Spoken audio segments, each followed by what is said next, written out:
Florida, who we already played. They're going to win a ton of games. We gave ourselves a chance to win. Late, it's a one-possession game. In reality, it wasn't a 5-point game. Thought we really competed hard. The obvious, Aaron Clark gave us a huge lift.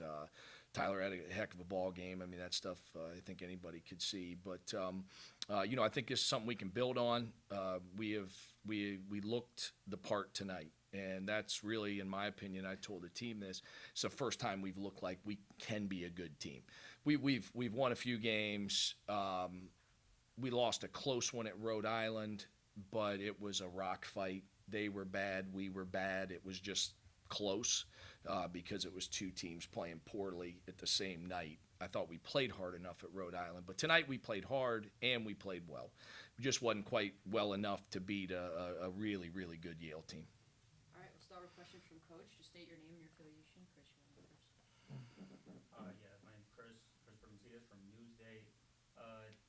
So as you said, this is one of the tougher games that you guys will play all season, and you played really well down the stretch, but you guys had a big drought where you didn't make any field goals. Can you tell me a little bit about what you think contributed to that drought? Well, I think a little bit fatigue. I mean, Tyler had an unbelievable game. He's out there 40 minutes. He draws the toughest assignment, and he's not going to, he's a key for us, obviously, but you got to play 40 minutes. It's hard. Aaron Clark has not played live, full court, up and down, 5-on-5 in 8 weeks. He that's the first time he's played 5-on-5 in 8 weeks. I think Aaron got a little tired, but I think everybody knew that kind of Aaron's offense was what was, generating a lot of good things for us. It wasn't just him scoring. He was getting the ball to other guys, but he was getting us some easy opportunities. He was getting himself to the foul line. He was able to do a bunch of good stuff for us. And, we had the ball in his hands, and that's where it's going to be. We're going to run Tyler off screens, and we're going to give the ball to Aaron Clark, and he's going to make reads. And I can't believe what Aaron did, knowing what I have watched, him go through with his injury. And, I mean, he literally the closest he's come to real basketball was 4-on-4, half court only, 10 possessions, where Coach Dan Ricard had to be the opposing team's 4-man, and Coach Jalen Avery had to be the other team's 3-man. So we can't even play 5-on-5. And I don't know how you can go out there and do what he did. He was just awesome. I mean, we were, obviously limiting his minutes. We were subbing him in and out. He's not going to have 4 turnovers in games. That was just fatigue a little bit, but it's a close game, and he wanted to be in there, and we needed him in there, so that's why he stayed in, and we still limited him to 22 minutes in spite of all that. So, but it's a long-winded answer, but it's hard for me to summarize how impossible what I just watched him do. I've never seen a guy do that in 30 years of college basketball, literally be off for 8 weeks and be able to go out and contribute at the level he did. And, I thought some other guys were good. I thought Sarden was good, and I thought Frankie were good. I thought Tyler was elite, and, on both ends. So a lot for us to build from tonight, really, in all honesty, a lot to build from. Any more questions for Coach? All right, you guys, questions for Coach? Kenny Sparrow, the Statesman. As you said, you guys played a real good team today. Yale's top team in the Ivy League right now. How do you feel about the team's performance overall tonight? Well, I mean, that was, like I said, I mean, I think that's the best we've looked by far. I know we have a couple wins at home, with a couple non-ones that we did some good things in those games. I felt like tonight we tried to value the ball. It's a one-possession loss, right? So one less turnover would have made the difference maybe. But we did a pretty good job there. We gave up 11 offensive rebounds. That is the one thing that really bothers me the most of what went on, because we cannot give up offensive rebounds and win in against good teams. It's hard to do against bad teams. It's impossible against good teams. And give them credit. Listen, they got a good team. They've been winning. I mean, their only loss is a 3-point loss at Colorado on the road. So, when you look at it from a coaching perspective, I'm disappointed we lost, but I mean, yesterday at 6 p.m., and I'm not the only one. Trust me, every player on our roster, nobody thought Aaron Clark, if he played, would be out there for more than 10 to 12 minutes tops, and I wasn't sure he'd be able to contribute much, to be honest. He's cleared and he desperately wants to play, but he was for like I was really pleased with him, and it made a huge difference because he gets some easy baskets. He got our shooters some open shots. We haven't been able to put a lot of pressure on the driving the ball on the other team this year, and he single-handedly will do that for us.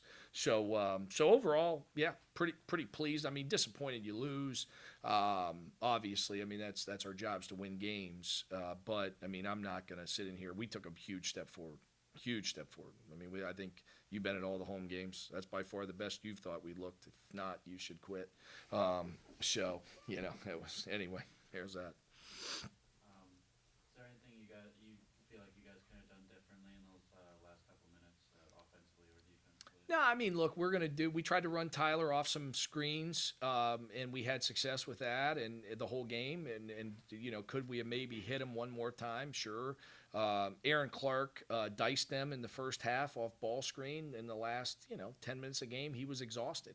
And he's telling me he wants to stay in, and you want him in because he's an elite point guard. So, we played him, and I think he was a little tired at the end. I don't think he had the same lift that he had earlier in the game, but you got to give them credit, too. I mean, I can't Jarvis kid made a heck of a block. He came across the lane and blocked a big-time shot, and we had a few looks that didn't quite go, but we shot the ball great, so you're not going to make them all.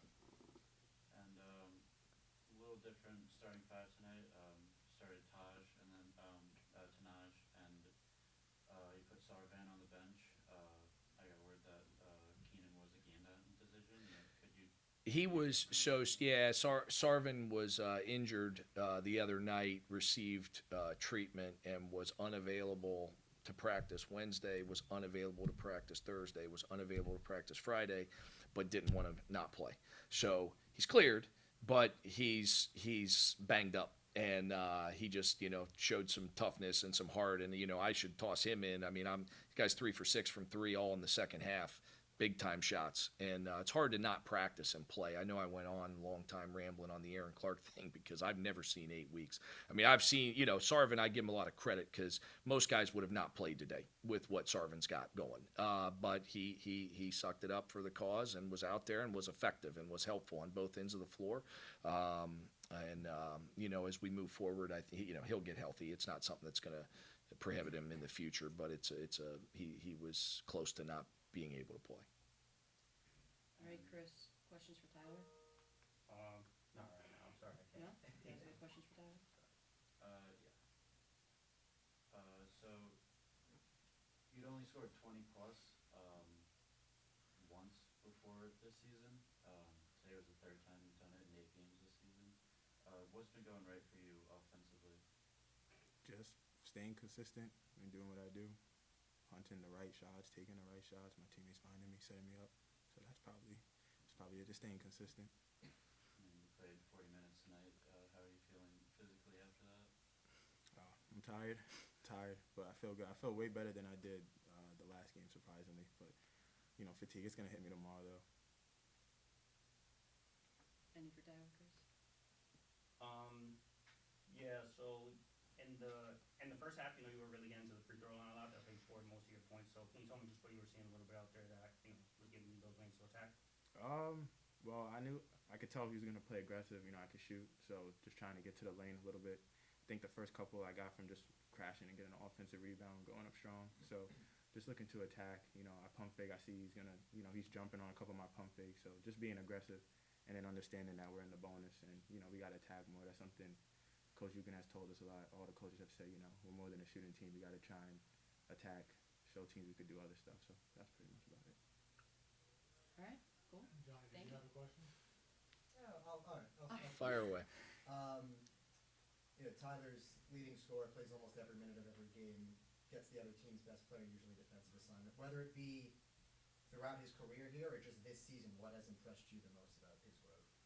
Well, the thing with Tyler is, and I've said this before to the team and at other times when he's not around. I mean, Tyler, of all the guys that I've dealt with in my career for 3 decades, if you're going to put a Mount Rushmore of guys that do everything the right way, who you like being around, Tyler's up there.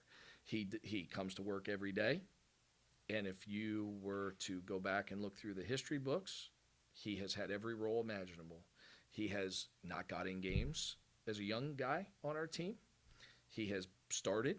He has gotten yanked out of the lineup, and you know what he's done every time? He looks inward. He tries to light a fire under himself. He's not an excuse maker. He's not a finger pointer. He doesn't look for the easy way out on anything he does. He's a tremendous athlete. He's worked incredibly hard at his shooting off the move.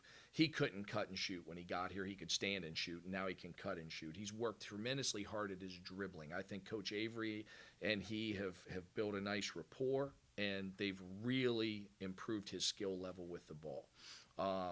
Defensively, he's always been able to do that. Defensive rebound, he's always been able to do that. So there's some things he came here with that, quite frankly, I don't think we've necessarily made better. But, Tyler's the kind of guy that if you're, you got to go down an alley, you want Tyler with you. You got a daughter, you want her to date Tyler. I mean, I love Tyler. I mean, I think that he's just done. You don't like that I said that, but it doesn't mean it's mutual. I didn't say it was both ways, so you're fine. But I think that he's about the right stuff, and it doesn't matter what we've asked him to do. We're gonna, he's got to guard the best guy. Last game, he asked to come out. Was it a first half? We don't have a wing sub right now.